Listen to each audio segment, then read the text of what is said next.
I think anybody who's lost somebody who's close to them understands that. That is what you want. I know it's difficult, but Loren, can you take me back to that day and to that boat ride? It started off all sunny, barely any clouds in the sky, but when we got halfway through done with the duck boat thing, there was some evil clouds. The wind started picking up. I saw a tree fall down in the background. I told my brother, he didn't notice it. I was freaking out. The boat started leaning towards the left, not left, right. And my mom called right before it happened. Yeah. Just to check in? Well, because I was away from them and I noticed the weather getting bad, and of course I knew where they were. And so I called, I believe it was like 7, shortly after 7, and just to check on them. And Steve said, I said, "Are you on the lake?" "Yes." And I said, "You know, why?" And he says, "Well, the weather wasn't bad when we left, but it's gotten bad."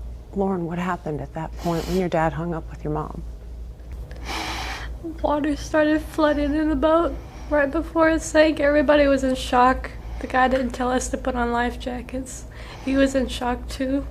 Tell what happened when you did get in the water, Loren. Your dad hung up at that point and he said not to put the life jackets on. Was water coming into the boat at that point? Everybody was in shock.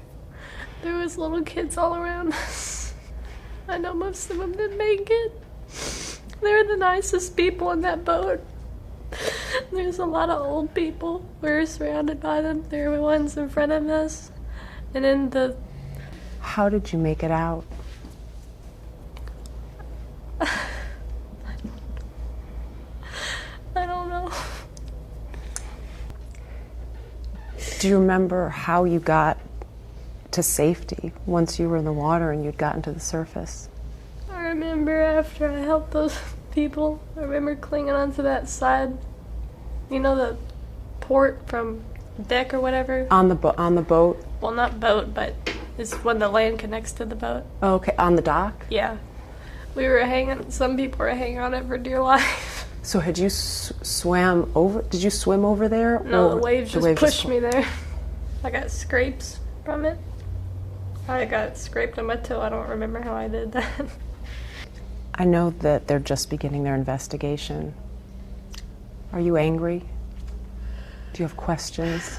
I'm not going to say I'm angry. I do have questions. There's, with any case, there's always the whys. Was there negligence? I don't know. And the storm came so suddenly. I could talk trash, but I don't really want to get that duck. What is it called? What about? The company that owns the duck boats? When we were going through it, he barely used any time to explain how to put them on. Maybe like 2 seconds, and then went back to talking about people. Oh, look, who is he texting? Is that your girlfriend? So when you got on the boat, did they give you any type of safety advice? Tell you what to do? About like a few seconds, but they didn't really use much time for that. And I think too, that was my thing. If the life jackets needed to be readily accessible, even in, if you're on an airplane, they easily come down. To me, there should be something similar to that on the ducks. If you shouldn't have to get up and get them. Could you have reached them, Loren, if you had stood up, if you were able to stand up? I'm short. Which is a problem if that's... That is. There's a lot of little kids on there. And I know a lot of people don't like to wear life jackets, but to me, they needed the life jackets on before they even went in. Because although my son could swim, Loren could swim, and my husband can swim, obviously the currents and maybe the depth, I don't know what the factors were.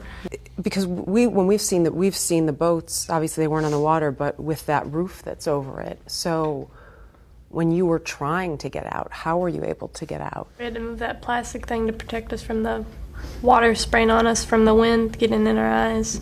That really hurt. So they finally moved the things down. Eventually, it started sinking. We had to shove that out of the way. So was that like above you, like the roof canopy part? No, it was on the sides. You could just yank them down. Okay. I don't remember if they latched them down, but they were hard to move. And so you got out the side, essentially. I thought in that deep of water, you can't really tell which way's which, so I started banging on the roof. It came off, I think. I don't know. And then I just gave up and went towards some different direction and made it through. Could you see anything at that point, or was it was completely full? It was just murky water. I know I swallowed a lot of it trying to breathe, or inhaled it, however you say it. And then when you came up to the surface, how long, you said the waves kind of carried you. Do you know how long from when you came up to when you got, do you remember that part? It felt like forever. They were just moving me closer and moving me farther and then closer. And eventually I just thought to myself, I need to go. I need safety. So I gave everything I got to get to land. Do you think all people could have fit through that where you escaped? So it wasn't a very big area that you were able to get out of? It was just on one side, I think. And then you would hit things if you tried to go out through the back way. Like it might get tangled up and all that stuff. I'm afraid my dad did. He has heart troubles. My grandpa dabbed out him to eat more bananas so he won't have a heart attack. I'm afraid he might have had one there and there.